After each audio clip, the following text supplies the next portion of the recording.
মাননীয় স্বরাষ্ট্রমন্ত্রীকে কোনো বিষয়ে ধন্যবাদ জানাইনি। আজকে আমি মন থেকে ধন্যবাদ জানাচ্ছি।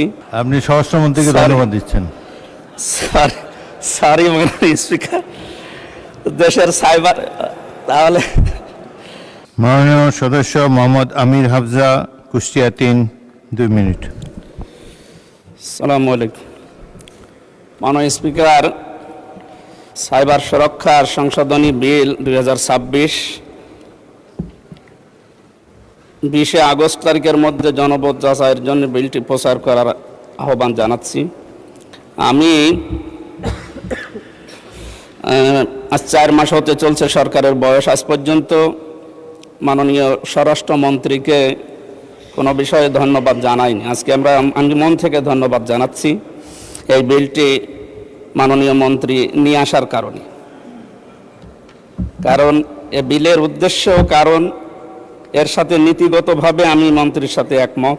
মাননীয় সদস্য, বিলটি তো এনেছেন ডাক টেলিযোগাযোগ মন্ত্রী মাহবুব আনাম সাহেব।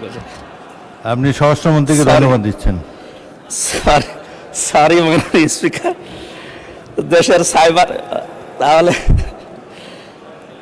দেশের সাইবার স্পেসকে নিরাপদ ও সুরক্ষিত রাখতে সাইবার সুরক্ষা আইন পাশ করার জন্য মাননীয় মন্ত্রী সংসদে এনেছেন এবং পাশও হয়ে যাবে, কিন্তু এটা জনমত যাচাইয়ের জন্য যেহেতু সময় আছে, এই জন্য দেওয়ার জন্য আহ্বান জানাচ্ছি।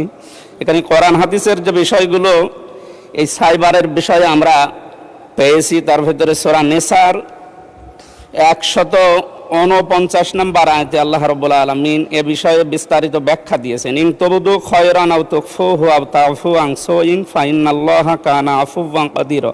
এই আয়াতের ব্যাখ্যায় যেটা বলা আছে, তোমরা যদি সৎ কাজ প্রকাশ করো অথবা গোপন করো অথবা কারো অপরাধ ক্ষমা করো, তবে নিশ্চয় আল্লাহ সর্বশক্তিমান এবং ক্ষমাশীল।